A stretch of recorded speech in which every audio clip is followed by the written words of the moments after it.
In this, the second episode of the podcast, we're going to take a look at creating the proper learning environment. Some things to think about to create the ideal environment for your content, and some things that you want to really consider is what works the best for you. And you need to think about what your content is and what your grade level is, who you're working with, your audience. Those are some things that you want to really take a look at. An easy way to think about it is phys ed doesn't work in a lecture hall. So you really need to think about what class it is you're teaching and how best your environment can serve your kids. Another question to just keep in mind and way to look at it is what needs to be in place to maximize your space. What things can you put into place that is going to get you the most bang for your buck with what you're doing with your students? So let's get started. Tip 1, set the mood with lighting. Think about when you are setting up your classroom, what's the best way to bring light to your space? Now, it may seem kind of silly, but think about if you have windows, can you use natural light? Are there different things that you can bring into the classroom to help make the environment a little bit more inviting to students? I've seen some teachers use different types of LED lights, the different colored lights that you can get, the little strips that you can put up to help bring some different lighting and different moods to the classroom.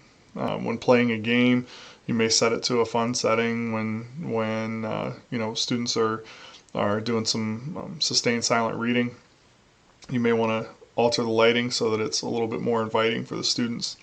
So just some things to consider and think about. My first few years teaching, I was in a classroom where I didn't have any windows at all, and I had your very bright lights, and so a lot of times I would either turn off, I could turn off half of the lights, kind of dim the room a little bit.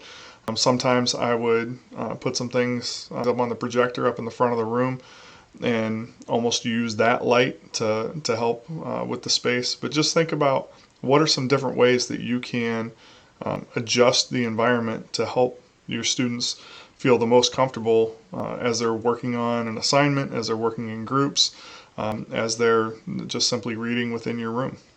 Tip 2, declutter and personalize the space. There have been a lot of teachers that I've seen where there is so much going on in the room visually that it's almost overstimulating for kids. So think about what are some ways that you can personalize the space to you, but then at the same time really think about how can I get the most out of the four walls, how can I get the most out of the space that I have without it being too overwhelming to students. So when I think about setting up a classroom, I think about, which wall is going to be the front of the room, which is going to be the back of the room. What do I want students facing? What do I want students to see every day when they walk in? You can think about different motivational posters. You can think about, are you going to have a word wall? Are you going to have different things that are in your room that are there specifically to really get kids thinking? I, especially later on in my teaching career, I really wanted to try to make everything that I had up bring something to the table for students. So I was a social studies teacher, so I had different maps, I had different resources that were up on the wall that I would think about while I'm teaching, while I'm up talking in front of kids.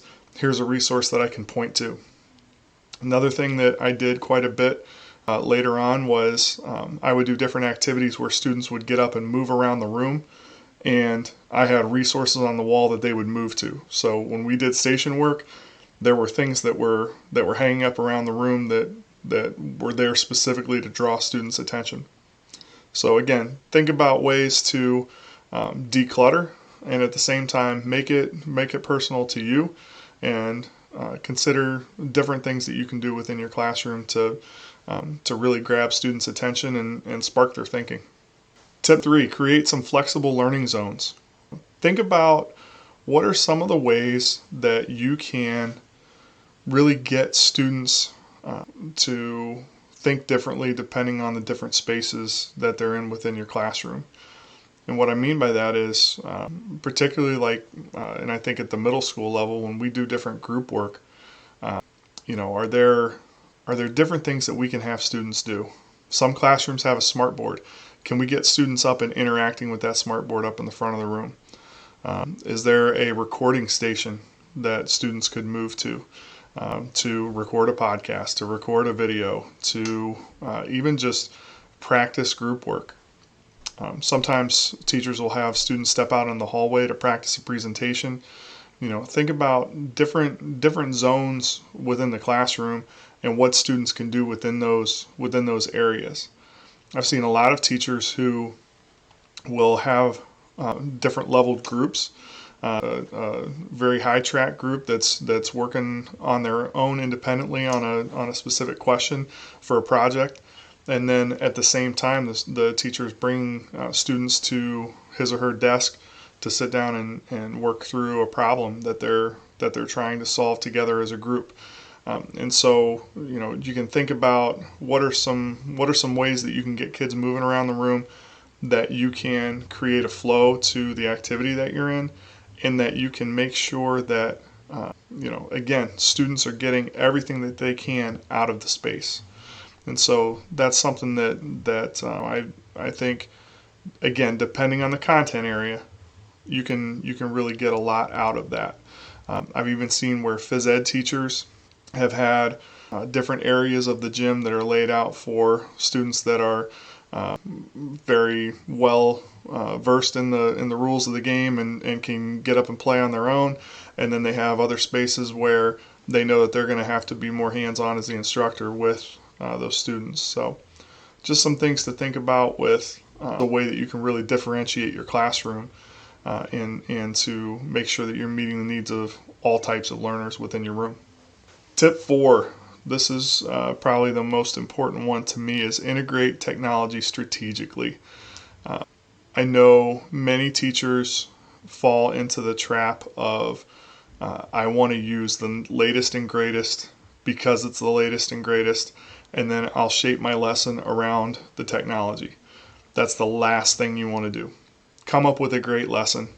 Come up with great information that you're wanting to relay to students. Come up with a great idea, and then pull the tools from the toolkit that will help you further that end result that you're looking for. Don't let a piece of technology dictate what you're going to do within your lesson. Once early on in my career, I had, I'd gotten this really cool new gadget that I wanted to use within my classroom, and I had no idea how it would fit into any of my lessons, but I just knew that I wanted to use it. That's not a great place to be as a teacher, because again, you want to always be thinking with the end in mind. What am I wanting my students to learn? What's the objective of what I'm trying to get them to do? And then how am I going to assess that? From there, once you have those things set, then you can figure out, hey, this tool might be able to help me get the point across, or this tool might be able to help the students really show what they know. And so, I guess recent example that you could point to would be a 3D printer. 3D printers are great, and you can do a lot of different things with 3D printers. But if you're just having them print out some small object just so that they can say that part of their project was printing out this small object, it doesn't really do you any good. What you want to do is try to find different ways that they are demonstrating understanding of the objective. And if they can't do that, then that tool might not be the right tool to pull from the toolkit. Tip 5, bring in everybody. When you are setting up your classroom and you are trying to set a proper learning environment within your classroom, very, very important piece to this is making sure that every single student is welcome, every single student is involved, every single student is a part of what you're doing within your classroom. And so, when you are setting that stage early on in the school year, and then resetting that stage every single day within your room. Make sure that you're thinking about how you can reach every single student within your classroom. Last week we talked about building positive relationships with students.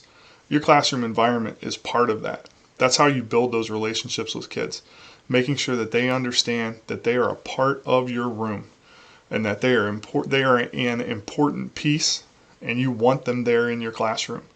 And you're happy that they're there, and you are wanting to make them a part of the group. That's incredibly important. So always think about bring in everybody. To recap with creating the proper learning environment, again, some things that we want to do is to set the mood, to declutter and personalize, to create flexible learning zones, to integrate technology strategically, and to make sure that you bring in everybody. I hope this episode gave you some good tips and tricks to use when thinking about how to set up the proper learning environment within your classroom. If you have great ideas, please make sure you drop them in the comments. Also, make sure that you like and subscribe, share this with your friends, and hopefully there's a teacher out there that is looking for an idea, and maybe this sparks something cool that they're going to do within their classroom. Thanks for tuning in, and we'll see you next week.